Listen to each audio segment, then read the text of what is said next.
Number 5 on this list is the Devil's Town. The Devil's Town is a place in Serbia that's basically a collection of very interesting natural forming rocks. Or at least we think it's natural forming. Mehana Mihajovic says the Devil's Town is one of the widely known places in Serbia. Situated between two ravines of the creepy names the Devil's Ravine and Hell's Ravine, there lies the spookiest natural monument. Over 200 randomly formed stone poles up to 20 meters in height. Almost all the poles carry the black cap from volcanic rock andesite, adding to the overall peculiar atmosphere around the place. Close to the locality, there are fresh mineral water wells and ruins of an old church. The mysticism of the Devil's Town Natural Monument keeps fueling the imagination of the local people. One of the widely known legends suggests that a long time ago, local people threw a wedding party for a brother and a sister that fell in love with little help from the devil's spells. God wanted to punish all the attendees and turned them into the stones where they still lay to this day. The other legend suggests that the devil's poles are actually local kids who refused to learn and decided to live an immoral life stripped of knowledge. It sure sounds like a great way to make your kids do their homework. So regardless of which legend you choose to believe in, this is evidence that the devil was once around here. As far as what sort of message this leaves behind, I guess you need to be the one to decide, right? Is this a way for the devil to just reinforce his legitimacy? Is this a way for the devil to instill fear in people? Is this a way for the devil to tell us that we should actually be fearing God? These are all interesting things to consider and think about when we're talking about the Devil's Town.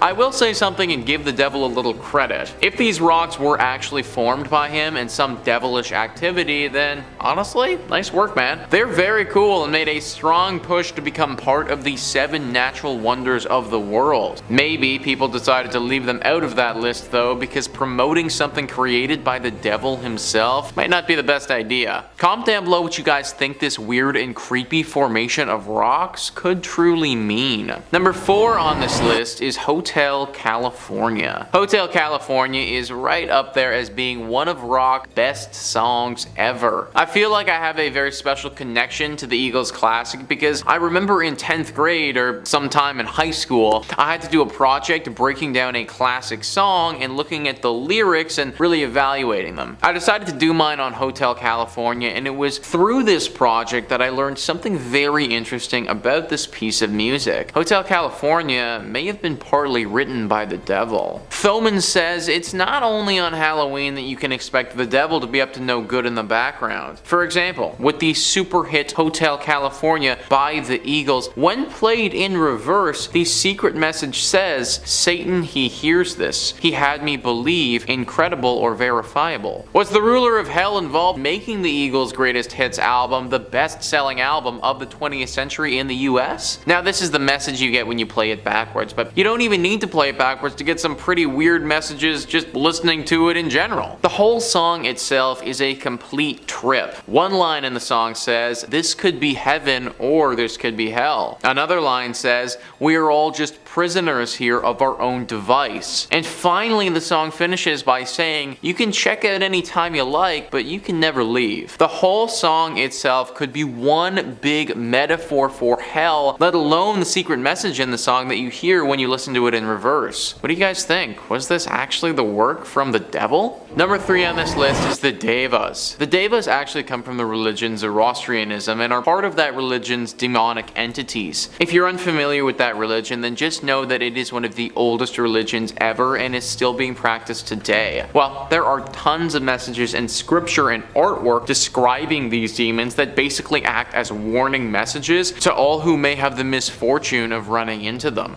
Grunge says, traditionally Devas are thought to be the creation of Ahriman, an antagonist and equally powerful counterpart to the benevolent creator. In one of their religious texts, the Gathas, Devas are described as rejected gods with an affinity for evil who, for whatever reason, still hold sway with some followers. One of their chief character traits is an inability to discern truth from lies, making them at least psychologically adjacent and possibly directly related to most roommates that you've likely met on Craigslist. All kidding aside though, these things can be very, very dangerous, and many people believe that a lot of the work and scripture that talks about them, that was actually left behind from the devil. The purpose of doing this was to strike fear into people and make them start to distrust their fellow human. Number 2 on this list is the Blood Falls. Once again, we have a naturally occurring wonder that people believe is actually a hidden message from the devil. Let me tell you the geological explanation of this, and then I'll tell you the possible demonic explanation. Atlas Obscura says, roughly 2 million years ago, the Taylor Glacier sealed beneath it a small body of water, which contained an ancient community of microbes. Trapped below a thick layer of ice, they have remained there ever since, isolated inside a natural time capsule. Evolving independently of the rest of the living world, these microbes exist in a place with no light or free oxygen and little heat, and are essentially the definition of primordial ooze. The trapped lake has very high salinity and is rich in iron, which is what gives the waterfall its red color. A fissure in the glacier allows the subglacial lake to flow out, forming the falls without contaminating the ecosystem within. So that's the geological explanation. The one involving the devil isn't as calm and cool though. This legend says that a man died and was sent to hell. Now he got there and obviously didn't love where he was. The man was continuously tortured and mistreated, as we can all expect from being in hell. Well, apparently this particular man wasn't about staying here forever. One day he attempted a daring escape and actually made it pretty far. He found a gateway between hell and the natural world. This gateway led directly to Antarctica, where the falls are now. He made it back to our physical world, but then the devil showed up. The devil brutally mutilated and cut the man to pieces, creating a waterfall of blood. The devil then sealed this blood in ice as a warning and message to everyone left on Earth never to attempt to go in or out of hell. Finally, number 1 on this list is the Codex Gigas. This book often makes all of our lists when we're talking about the most haunted or most cursed books ever, and rightfully so. This book, written many, many years ago, was literally by the hand of the devil. Mental Floss says the book's sinister reputation stems from a full-color portrait of the devil contained in its pages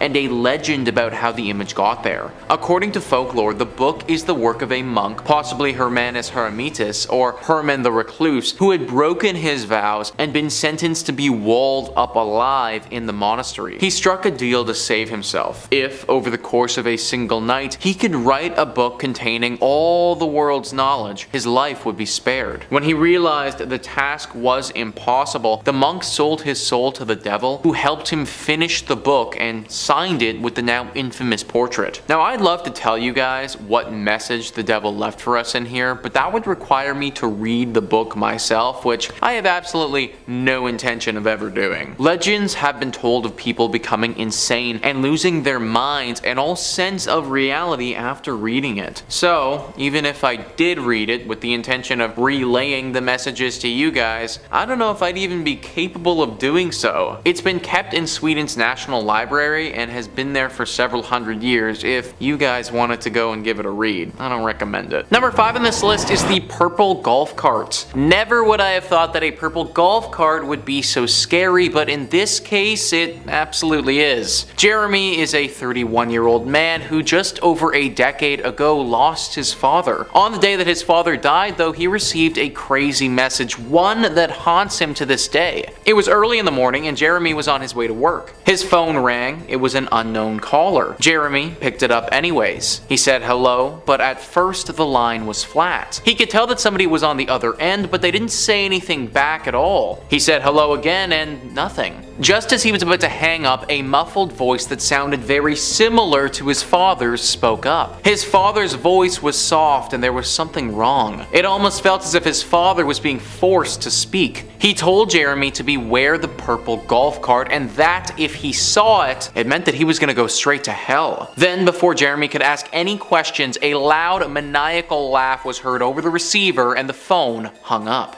Obviously, he was pretty freaked out at this point, so he quickly dialed up his dad. No answer though. Then he called his mom. When she picked up, she was in tears. She told him that she was just about to call him and that his father had just passed away. He was out on the golf course driving around a purple golf cart and the cart's brakes stopped working and he accidentally drove straight over a cliff. From that day forward, Jeremy is a full believer in the devil and in hell. He's told this story many times and thinks that when he received that unknown phone call, it was actually his dad calling him from hell. The devil was forcing him to call his son, and that maniacal laugh at the end of the call was the devil himself cackling at the entire situation. Jeremy hasn't come within a golf course ever since that call and refuses to. Golf carts, or frankly anything golf related, is strictly off limits for him because he believes if he sets foot inside or even sees a purple golf cart, that could be the end of him. And honestly, I know being scared of a purple golf cart sounds kind of ridiculous, but if I had got that phone call, then I'd be feeling the exact same way. Number 4 on this list is the afterlife texts. Joni Garther remembers February 18th, 2015 like it was yesterday. That was the day her mother died. She got a phone call from her father that her mother had been in a car accident and she was killed. Obviously, she was extremely distraught, but she became even more so when she received some text messages later that day. Hours after her mother was confirmed dead, she got some text messages from her mother's phone number. They read, "I have her now. She is burning. Her screams are comforting. Come scream with her, Joni." Yeah.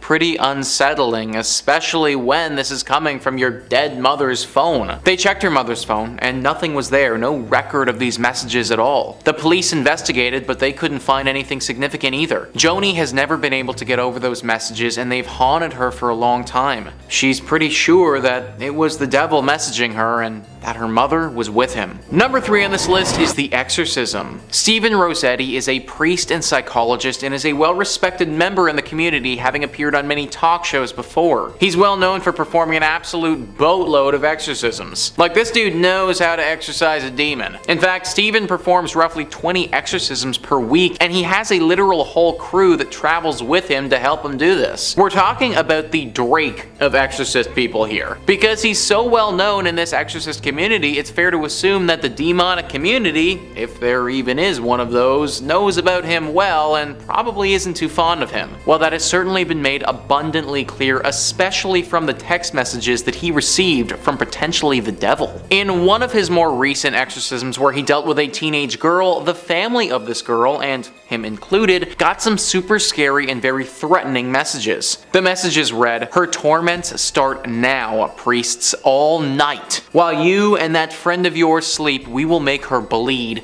We will make her blood." Yeah, so that's a big no-no from me and definitely not the type of message I'd be wanting to receive. They aren't even done yet though, because then they go on to say, "We're glad she's away from you now." The weirdest part about this is that the messages came from that girl's phone, but when they looked on her phone to see, sure enough, the messages couldn't be found. Rossetti is pretty convinced that these messages were the work of the devil, or at the very least, a high-ranking demon. Clearly, this girl is of some value to the devil in some capacity, and her soul has got to be harvested for some evil purpose. Stephen Rossetti took these messages from the devil super seriously and basically made it his mission to get this demon out. To my understanding, he did succeed, but I wouldn't be shocked if the devil came knocking again. Number 2 on this list is the Mercedes. This story is from a Reddit user when he was 20 years old, when he had what he describes to be the scariest encounter of his life with potentially the devil. Our protagonist decided to skip work this particular day and hang out with his girlfriend. They start their day off by heading to a bar and getting a drink. I must say, so far I'm pretty jealous of this guy. Anyways, when they arrive at the bar, it's empty. After a few minutes though, something super weird happens. A man, dressed very proper in a black suit, looking like a very serious fellow, enters the bar and then decides to sit directly between the pair of them. Yeah.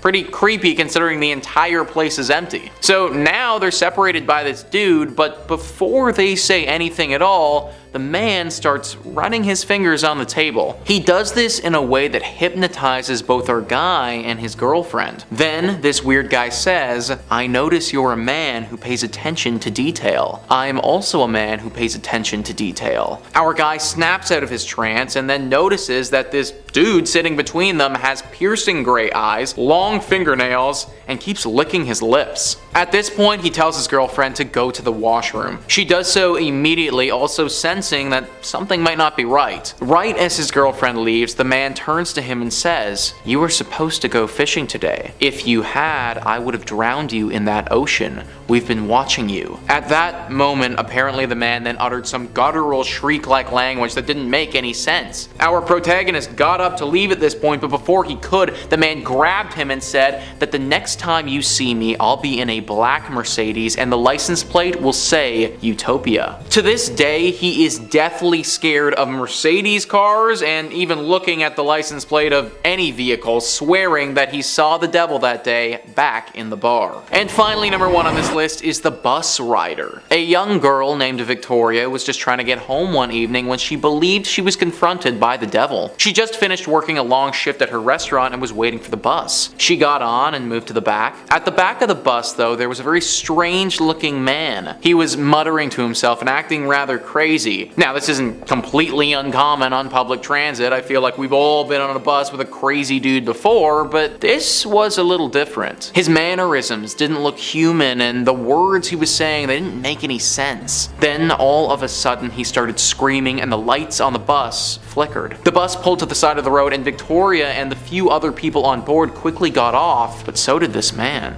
Right as the bus pulled off, luckily another bus on the same route was only a stop behind. It pulled up and everybody got on, but Victoria was too late. The bus was trying to trap the crazy man out, but in the process also trapped out her. Now it was just her, this man, and the other bus driver on the original bus late at night on the side of the road. She then tried to make a beeline for the other original bus, but the crazy man stepped in front of her. He grabbed both of her arms and his eyes rolled to the back of his head. She was squirming and trying to break free, but she couldn't. Then his mouth opened far wider than it ever should be able to, and inside his mouth she saw the face of the devil. It said to her, "Eat my blood, Victoria. Your flesh will be succulent milk." She screamed in terror, and right as she did so, the original bus driver came to her rescue and smacked the crazy man across the head. The pair ran onto the original bus and drove away. After that evening, she never took the bus again and constantly lives in fear of the devilish bus rider.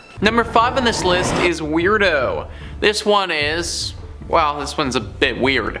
Michelle Clark Miller says, "Not me, but my uncle's best friend actually went to hell. My uncle was a Vietnam vet and was still close with some members of his platoon. One of them, nicknamed Weirdo, had the usual problems with most traumatized vets. He drank, he did drugs, he beat on people. He'd been in and out of jail, in and out of rehab. Then one day he had a heart attack and died on the table. He said he woke up in a dark place full of volcanoes, swamps. He said it smelled awful and all you could hear was people screaming. He said he was full of fear, dread, and despair, but when he turned around to run, all he saw was fire, lava, smoke, and tar. Then he heard a man's voice say, 'You have one more chance, Jonathan.' That was his real name. Next thing he knew, he was in a hospital room surrounded by his wife, his Vietnam buddies, and their families. And yeah, he turned his life around. Yeah, I think my life would be 100% different if I straight up went to hell, saw the devil there, saw how bad hell actually was, and then had him tell me that if I don't figure it out, I'm basically gonna be here for all eternity. No, no, no, no, no, no, no, no, no. Yeah, that would straight up traumatize me forever, guys. I think what's kind of crazy about this, though, is that he got a second chance. Like, you think about the devil, and you don't really think about the devil giving out a whole lot of second chances. Maybe he was just in a good mood or something. I don't know what it was, but hopefully Weirdo got the memo and doesn't need to go back there anytime soon. Number 4 on this list is your deepest desire. This is a story from a Quora user named JP. Somebody asked them if they had ever spoken to the devil, and they replied, "I believe so. I woke up one morning facing the wall of my bedroom. Bed was pushed up against the wall. rolled over the other direction, and there standing in front of me was a guy just standing there, wearing a suit, very typical of a well-dressed businessman. I was going through a rough time, personal stuff. He says one thing to me: "I can give you what you want." All while this is going on, I felt no worries or fear. It seemed oddly normal. My answer was, and still is, no. I did know what he was offering. I wanted it, but not for free.